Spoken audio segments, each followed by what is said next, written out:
표징을 기억하라 라는 제목을 가지고 함께 말씀을 나누고자 합니다. 네, 세상은 어떤 모습이냐면은 여러분 매번 강조하는 거예요.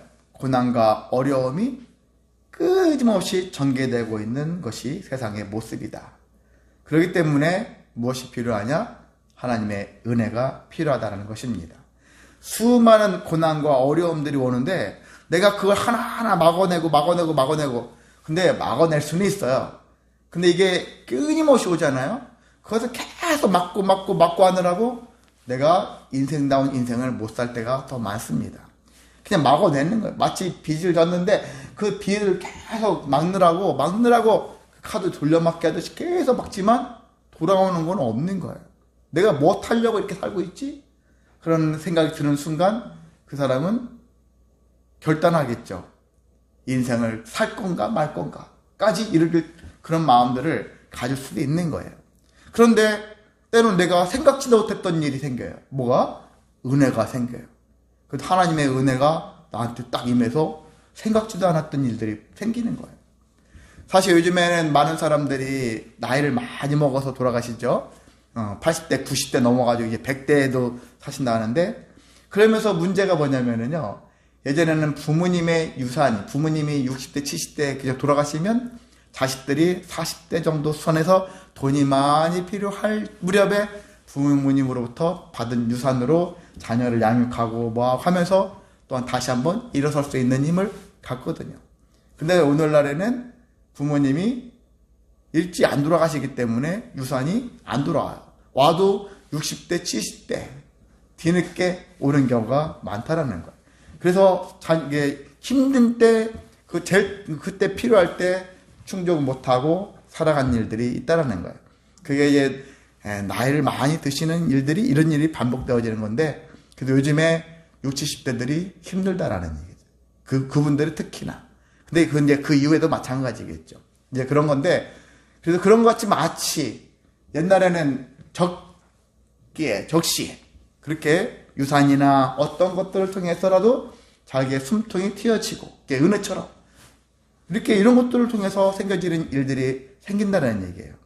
근데 마냥 우리가 부모님의 유산을 뭐 은혜다라고 표현하기보다는 이런 거와 같이 내가 직접 수고해서 내 손으로 막 막고 내 손으로 열심히 일해서 채워져가는 삶을 살지 않았음에도 불구하고 주시는, 채워지는 그런 일들이 있는데, 돌아보면 그게 다 하나님의 은혜다라고 할 수가 있는 것입니다. 그래서 이 은혜를 받기 위해서는 믿음의 사람들은 무엇이 필요합니까? 당연히 믿음이 필요하죠. 믿음이 필요한 거예요. 그리고 은혜를 받았다면은 그 은혜를 기억해야 되는 것이죠. 기억해야 되는 거예요. 그리고 기억한 것을 왜 기억해야 되냐면은 지난번에 그런 은혜를 주셨지. 근데 내가 인생을 살면서 계속 어려움이 계속 반복되면서 다른 걸로 계속 모양으로 바꿔가지고 나한테 어려움이 와요. 오는데 그 어려움을 계속해서 오기 때문에 내가 은혜를 기억하지 않으면 옛날 일로 그냥 지나가 버리고 옛날에 그랬던 적이 있었었지. 근데 지금 또 다른 고난이 막 와요. 그러면 이 고난 앞에 또 내가 절망할 수 있고 굴복할 수가 있는 거예요. 그런데 예전에 은혜를 기억하고 있으면 그때도 지켜주신 하나님이 지금도 지켜주실 것이다. 앞으로도 지켜주실 것이라는 기대를 가지고 살아갈 수가 있거든요. 그래서 믿음이 필요한데 그 믿음은 여러 가지 믿음이 있겠지만 오늘 말씀 한정한다면은 우리는 하나님이 나를 은혜를 주실 것이다라는, 또 계속해서 은혜를 공급해 주실 거라는 기대를 갖는 거예요. 갖기 위해서 그 믿음을 가져야 한다는 것입니다. 그러려면은 하나님이 주신 베풀어 주신 표징이라는 것을 내가 가지고 있어야 돼. 그리고 날마다 확인해야 돼. 그것들을 점검해야 돼. 점검보다는 확인이죠. 발견하고 기억하고 그걸 기념하는 거. 예배 시간은 그래서 중요한 거예요. 예배 시간 왜 필요합니까? 하나님이 하신 일, 예수 그리스도를 통해서 하신 일, 그런 것들을 우리가 다시 기억하는 거예요. 계속 기억하는 거죠.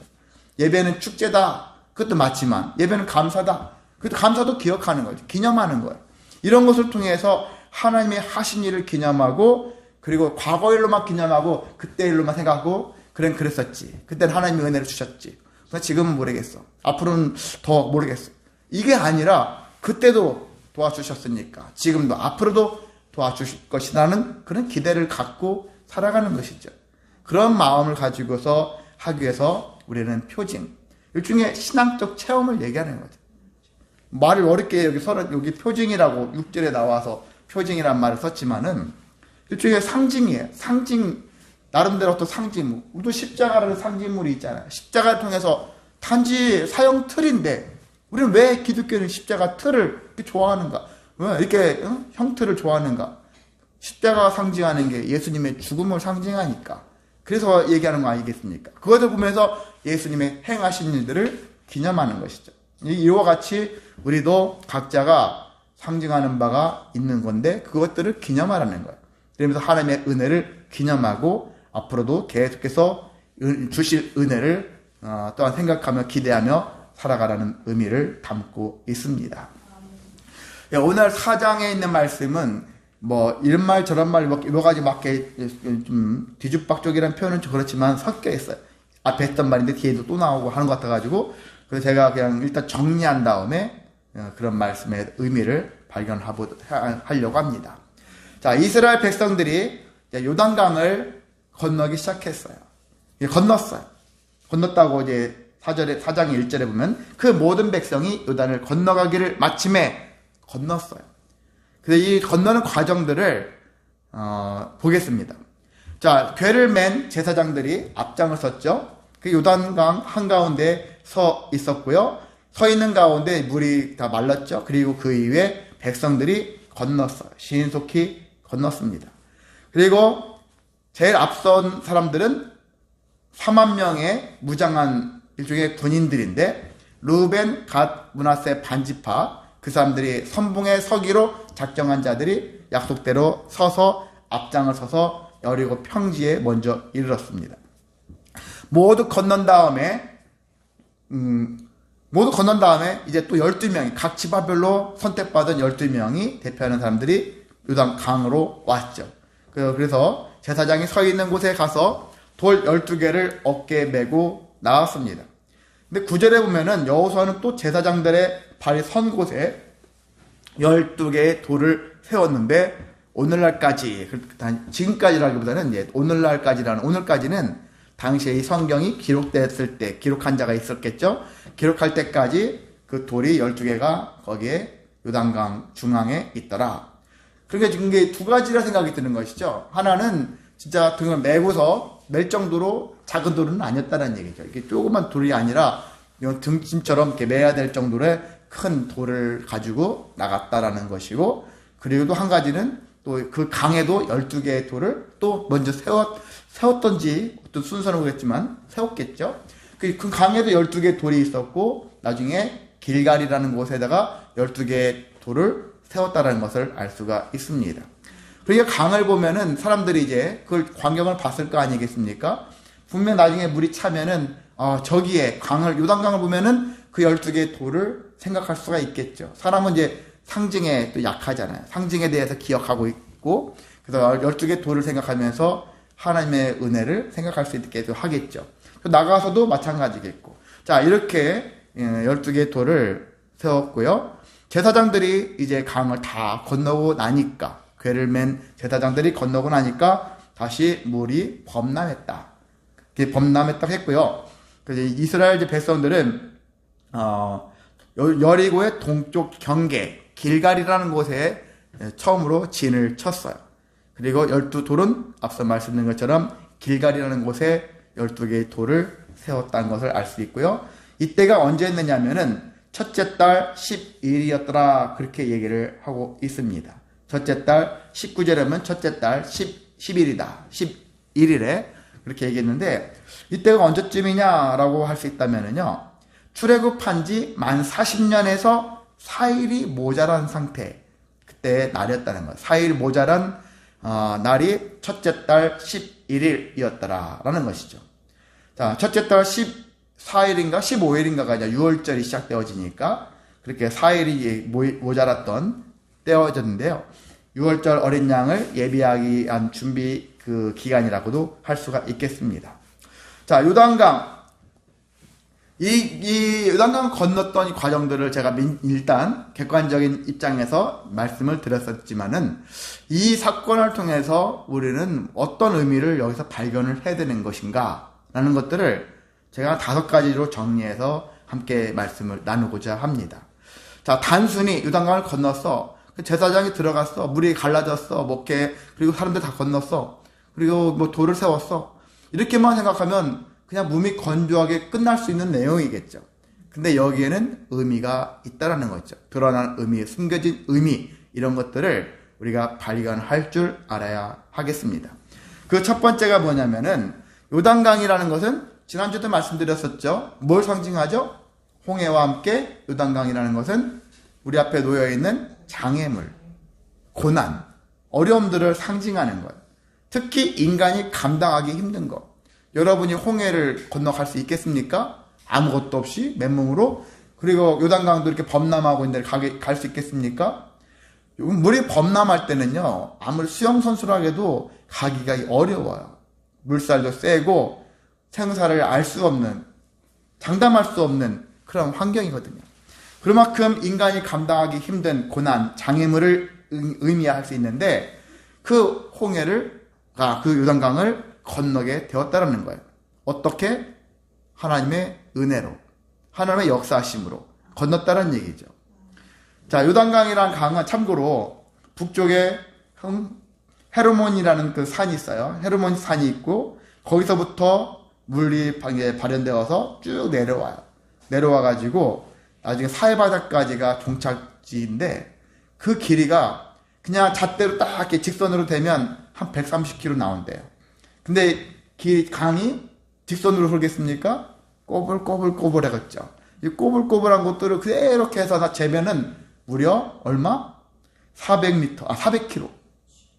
130km의 직선거리가 400km. 엄청난 거야. 서울, 부산 그런 거리에 육박하는 그 정도의 길이만큼 꼬불꼬불하면서 강이 흘러가는 거예요. 그리고 높낮이도 낙차도 커요. 왜? 여러분이 갈릴리 호수가 지중해보다 200m 아래에 있어요. 그리고 사해바다는 400m 아래에 있어요. 만약에 호수나 저수지로 놓고 봤을 때 세계에서 제일 낮은 곳에 위치한 바다는 사해바다다. 그렇게 할 정도로 엄청 지중해보다 400m 아래이니까 400m 산을 거꾸로 엎어가지고 밑에 있는데 끝에가 사해바다가 있다. 그렇게 생각해 보세요. 400m 여러분 적지 않습니다. 작지 않아요. 거기도 올라가려고 해도 꽤 1시간 가까이 올라가야 될 거예요. 그만큼 그렇게 깊은 곳에 이렇게까지 그 강을 생각한다면은 쉬운 강은 아니다. 물이 없을 때는 쉽겠지만 물이 범람할 때는 사람들이 도무지 감당할 수 없는 강일 수도 있다. 그런데 하나님의 은혜가 있었기 때문에 하나님이 동행하셨기 때문에 감당할 수 있었다. 여러분도 혼자서는 감당할 수 없는 일인데 누군가가 나에게 힘이 되어지는 분이 나랑 함께하면 할 수 있잖아요. 저도 저 혼자 만약에 추수감사절 이후 초청주의를 하러 가고 저 혼자 어제같이 지방에 같은 걸 저 혼자 해야 한다면은 저는 안 했을 것 같아요. 처음부터 시작도 안 했을 것 같아요. 저한테는 솔직히 인간적으로는 제 아내가 있었기 때문에 또한 넓게 보면 제 교인 분들이 함께 해주셨기 때문에 이 된 거지. 함께 했기 때문에 동행이 되어졌기 때문에 한 거지. 저 혼자라면은 처음부터 저는 시도도 안 했을 거예요. 인생은 마찬가지입니다. 혼자서는 감당할 수 없었던 일들. 그런데 하나님이 동행해 주심으로 감당할 수 있었다. 이게 우리 신앙의 고백이 되어지기를 원합니다. 때론 이 사람들 사람적으로 인간적으로는 누가 나 안 도와줄 수 있어요. 근데 그럴 때는 여러분이 그래 당신들은 안 도와준 거 인간적으로 서운할 수 있어요. 근데 하나님이 나와 함께 해주셨다라는 사실에 우리가 감사를 잃지 않기를 원합니다. 근데 이걸 많이 사람들이 잃어버려요. 그래서 서운하다고 합니다. 돈을 안 꿔줬기 때문에 내가 그 교회를 안 나가겠습니다. 이렇게 하면 되겠습니까? 돈을 안 꿔줘서 당신과 더 이상 관계하지 않겠습니다. 못 꿔줄 수도 있고 때로 안 꿔줄 수도 있어요. 무조건 뭐 요청하면 꿔줘야 됩니까? 그건 아닐 수도 있거든요. 그럴 줄 몰랐네. 이렇게 서운하는 사람들이 주변에 많이 있더라고요. 근데 그게 아니거죠. 그때는 서운했을지 몰라도 돌아보니까 내가 무슨 돈을 맡겨놓은 것도 아닐 거고 그렇잖아요. 근데 주변 사람들은 자기가 꿈 꿨는데 저 사람이 안 도와줬어, 괘씸해, 그 사람을 나쁜 사람이다 이렇게 평가하는 경우가 있는데 그건 잘못된 판단이라는 생각이 듭니다. 다른 사람한테 피해를 끼치지 않는 그런 모습, 인생을 살아갈 수 있도록 해야 될 거 아니에요. 남들에게 부담을 주고 인생에 폐를 끼치면서 그래서 부담을 주는 그런 모습을 하면서 오히려 응답하지 않았다 해서 비난하고 한다는 것은 그 사람의 모습이 더 잘못됐다. 저는 그렇게 생각하거든요. 오죽했으면 그래요. 꾸는 사람들 오죽했으면. 근데 구하더라도 만약에 그 사람이 안 꺼준다. 아, 그렇습니까? 제가 당신의 마음을 불편하게 해서 죄송합니다 하고 그냥 돌이키면 되는 거예요. 그리고 그 사람에 대해서 감정 품지 않는 거예요. 그러려고 노력하는 거예요. 서운하다, 아쉽다. 그렇게 감정을 표출하면은 그 사람의 주변에 남아나는 사람 하나도 없거든요. 인간관계라는 것도. 자, 이와 같은 것을 우리는 삶 속에서 아무리 힘이 들어도 내가 지켜야 할 도리는 있다라는 것이죠. 그걸 잃어버리면은 자기가 나중에 회복되어져도 다른 것들이, 중요한 것들이 회복되어지지 않고 그래서 잘못된 인생으로 살아갈 경우도 있습니다. 자, 그래서 우리는 하나님께서 항상 동행해 주신다는 것이 너무나도 제일 중요하다. 다른 건 몰라도 하나님이 나와 동행하신다면 그걸로도 만족할 수 있는 그런 믿음을 여러분이 가지시기를 원합니다. 자, 두 번째는요.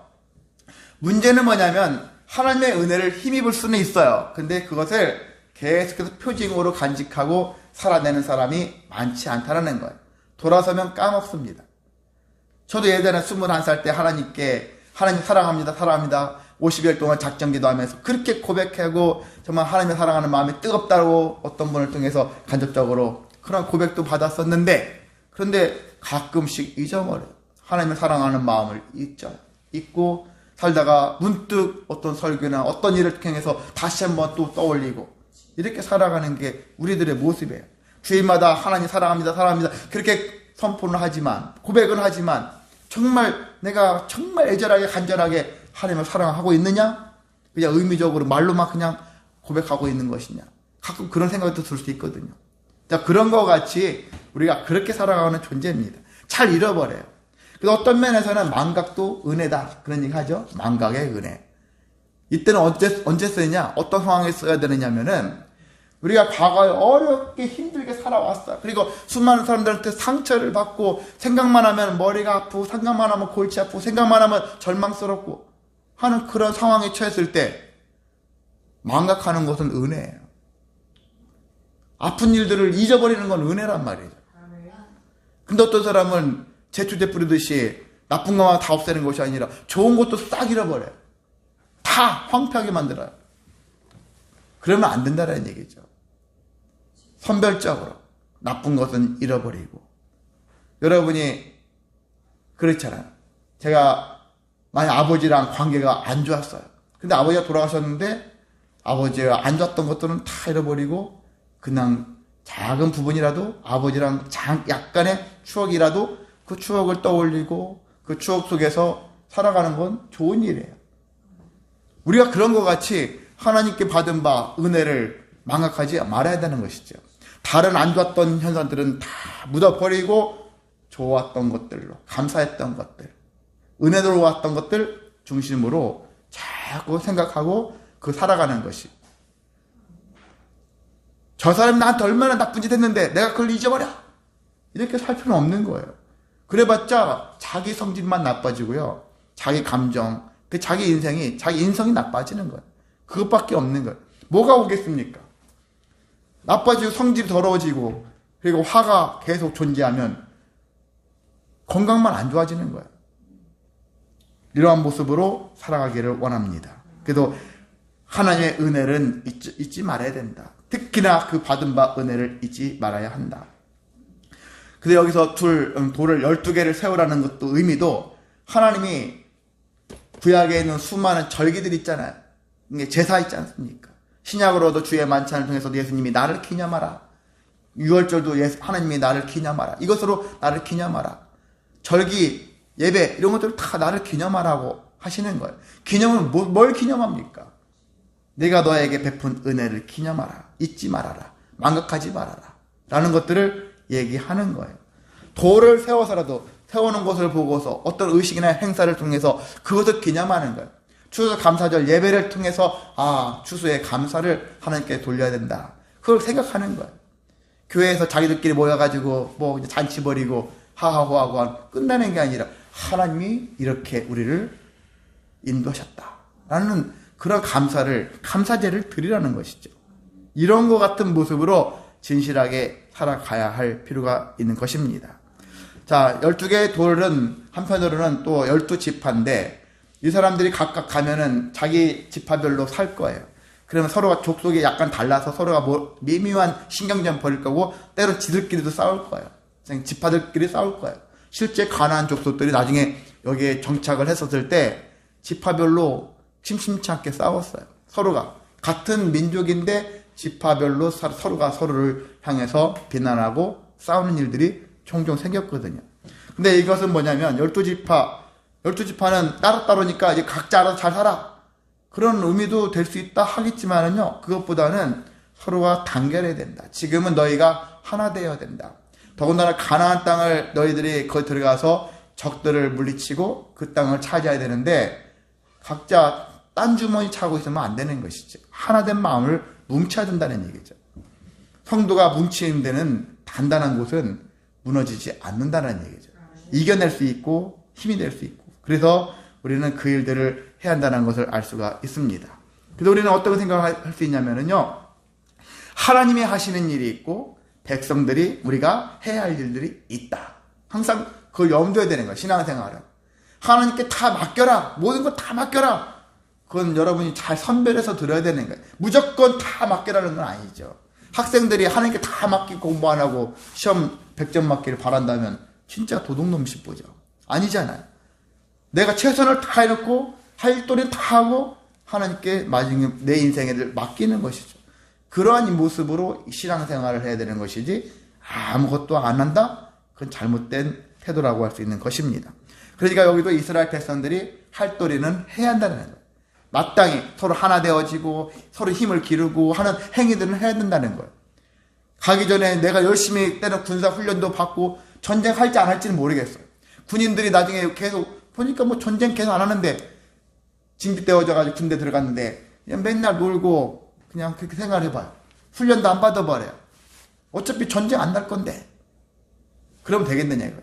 군인들은 당장 내일 전쟁 일어날 걸 대비해서 오늘 일단 훈련하는 거예요. 열심히 훈련했는데 써먹지도 못했네. 안 써먹는 게 좋은 것이죠. 안 그렇습니까? 그렇지만 나는 열심히 훈련하는 거예요. 그와 같은 모습으로 우리가 살아야 하는 것입니다.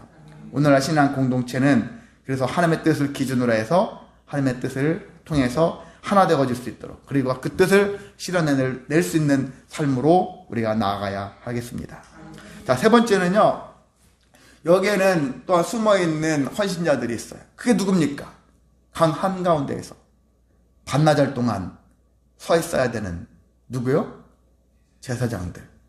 게다가 그들은 가만히 서 있는 것도 힘든데 언약궤를 맨 상태로 성경에 내려놓았다라는 그런 말이 제 눈에는 안 보여요. 언약궤를 바닥에 냈고 그 앞에 그냥 가만히 서 있고 힘들면 앉았다가 이렇다 그런 상태로 그냥 있는 상태가 아닌 거예요. 어깨에 맨 상태로 이 백성들이 다 지나갈 때까지 쉬운 일이 아니에요. 정말 쉬운 일이 아니란 말이죠. 몇 사람만 지나가면 끝나는 그 사건이 아니라 엄청나게 많은 인원들이 반나절 동안 지나갈 동안 서 있어야 되는 거예요. 그들의 헌신이 있었기 때문에 그들이 모든 백성들이 건널 수 있게 되었다라는 것이거든요. 우리는 항상 잊을 수가 있어요. 하나님의 은혜도 중요한데 사람을 통해서 은혜가 임할 수 있는 거거든요. 뭐 교회에서는 목회자의 헌신도 있다 하지만 여러분 어떤 삶 속에서 여러분이 삶을 살면서 누군가의 헌신이 있었기 때문에 지금까지 내가 존재했다라는 것을 잊으면 안 됩니다. 교만한 사람들은 자수성가를 외쳐요. 내가 혼자 다 이렇게 여기까지 이르렀다. 이렇게 말한 사람들은 교만이에요. 세상에 그 어떤 사람도 혼자 이루어내는 사람은 하나도 없는 거예요. 그래서 자수성가라는 용어는 저는 사실 없었으면 좋겠어요. 자수성가. 그 사람을 높여주고 띄워주고 하는 데는 참 좋은 용어 같은데, 근데 하나님 앞에서는 교만한 용어예요. 교만. 자기 혼자 뭐가 됐습니까? 자기 혼자서 어떻게 태어났고 언제 자기가 성장했고 누군가가 도와줬기 때문에 이렇게 우리는 태어날 때부터 어린 시절까지 지켜봐도 누군가가 도왔기 때문에 지금까지 이르게 되어진 거 아닙니까? 혼자 어떻게 다 먹고 살고 지금까지 살았습니까? 아니잖아요. 그런 것과 같이 우리는 누군가의 헌신 위에 내가 여기에 서 있고 또 하나님의 특별히 택함받은 영혼들을 통해서 내가 여기까지 서게 되었다라는 것들을 고백할 줄 알아야 하는 것입니다. 항상 나를 위해서 누군가가 희생하고 협력해주고 있다라는 사실을 우리 기억해야 합니다. 저도 제가 여기 서기까지 이렇게 반주로 찬양으로 섬겨주고 여러 가지 모양으로 해주는 분들이 있으니까 여기 이렇게 서 있는 것이지. 그렇지 않으면 혼자 뭐 잘했겠습니까? 이와 같은 항상 누군가의 헌신을 기억하시기를 소망합니다. 자, 네 번째는요, 하나님이 하신 일에 대해서 우리가 그것을 나 혼자만 기억하는 것이 아니라 후손들에게도 계속해서 알게 해야 한다는 그런 의무감을 가져야 되는 것이죠. 여기 보면 두 번에 걸쳐서 반복되고 있거든요. 6절과 7절 그리고 21절에서 24절까지 어떤 얘기를 하고 있느냐면 후일에 시간이 꽤 흘러서 후일에 어떤 돌들이 12개가 쭉 서 있네. 저게 돌이 무슨 돌이에요? 물어볼 거 아닙니까? 궁금하잖아요. 우리도 어떤 유적지 보면은 어디 가면은 탐방할 때 이 유적지는 이것은 말이죠. 옛날에 이런 목적으로 세워졌어요. 그런 얘기가 있지 않겠습니까? 그래서 그걸 보면서 그렇구나 생각하지 않겠습니까? 그런 것 같아요. 후손들이 이 돌들은 무슨 뜻입니까? 무슨 의미를 담고 있죠? 했었을 때 하나님께서 도와주셔서 요단강을 물을 끊어내고 사람들을 통과시킨 그런 일들, 그것을 기념이 되게끔 하기 위해서 이렇게 돌을 세웠단다 하면서 하나님의 은혜의 역사를 자신들에게 얘기를 해주는 것이죠. 그렇게 함으로 인해서 하나님께서는 과거에도 임했던 하나님이 오늘날에도 앞으로도 우리가 하나님의 은혜를 통해서 살아가야 한다는 것들을 후손들한테 계속 얘기를 해주는 거예요. 그것이 계속해서 우리는 왜 구약에는 홍해 사건도 있고 이렇게 요단강이 끊어지는 사건도 있는데 오늘날에는 그런 일이 왜 없습니까? 계속해서 보여줄 필요는 없는 거예요. 우리는 맨날 이렇게 어떤 기적 같은 일들이 계속 일어나기를 기대하죠. 나에게도 그런 기적이. 그런데 성경에 나와 있는 것들 보면은 우리가 그 기적이 계속 일어나는 것이 중요한 게 아니에요. 이미 과거에 이미 충분히 많이 보여주었어요. 그것을 통해서 우리는 하나님이 이렇게 역사하신다. 여러 모양으로 역사하신다. 라는 것들을 우리가 기억하라는 거예요. 결코 우리가 포기하지 않으면 우리는 끝까지 살아날 수 있고 그리고 감당할 수 있다. 그러한 믿음을 가지라는 것이죠. 그게 더 중요하지. 기적을 보여주고 기적을 체험했는데 사람들이 다 믿습니까? 성경에 보면 기적을 체험했다가 모든 사람이 다 믿습니까? 안 믿는 거예요. 지금도 얼마나 많은 사람들이 기적을 체험하고 있어요. 암이 있었는데 어느 날 갑자기 암이 없어졌어. 기적을 체험했는데 그 사람들이 100% 다 하나님 믿습니까? 안 믿는 거예요. 기적을 체험하면 믿겠습니다. 그렇게 고백한 사람조차도 안 믿어요. 나중에 보면 딴 길로 가 있어요. 안 믿고 있어요. 이런 부분이 우리 주변에 있거든요. 그래서 계속해서 기적을 계속 주시면 주는 족족 다 하나님이 원하시는 모습으로 변화되어지면은 아마 하나님이 기적을 진짜 막 베푸실 거예요. 이렇게 했더니 다 믿네? 그래서 하나님이 그렇게 하실 거예요. 그랬더니 인간이 얼마나 완악하냐? 열매만 똑 따먹고 마는 거예요. 언제 그랬냐? 간절할 때는 막 내가 뭐 다 할 것 같아. 하나님 위해서 뭐 다 할 것 같아. 근데 해결되고 나면 언제 그랬냐? 이게 인간의 모습이거든요. 적어도 우리는 그런 모습 되어지길 않기를 바랍니다. 하나님께 서원했다면, 약속했다면 그 약속을 지키려고 해결되었다면, 때로 해결되지 않았다 할지라도 그것으로 인해서 하나님께 영광 돌리기 위해서 삶을 살아가는 것이 성도의 태도라고 할 수 있는 것입니다. 다섯 번째, 요단강 건너는 일은 한 개인에게도 중요한 일이에요. 그게 누굴까요? 누구에게? 여호수아. 여호수아에게도 중요한 일이었어요. 14절에 보니까 그날에 하나님이 이스라엘의 목전에서 누구를? 여호수아를 어떻게? 크게 하셨다라는 거예요. 그날에 요단강을 건넌 사건은 여호수아 한 사람을 위해서 하나님이 마치 계획하신 것처럼 어떻게 하시려고? 많은 이스라엘 백성들한테 한마디로 인증받기 위해서 리더로서 인증 행위였다 라고도 할 수 있는 거예요. 여호수아 한 사람의 입장에 놓고 본다면. 자, 그리고 이게 성취됐죠. 3장 7절에 보면은 이미 그렇게 될 것이다 했잖아요. 3장 7절을 보세요. 여호와께서 여호수아에게 이르시되 내가 오늘부터 시작하여 너를 온 이스라엘의 목전에서 크게 하여 내가 모세와 함께 있었던 것 같이 너와 함께 있다는 것을 그들이 알게 하리라 라고 하셨는데 4장 14절에 뭐라고 했습니까? 그래서 그걸로 인해서 그가 생존한 날, 여호수아가 생존한 날 동안에 백성이 그를 두려워하기를 모세를 두려워하는 것 같이 했다라.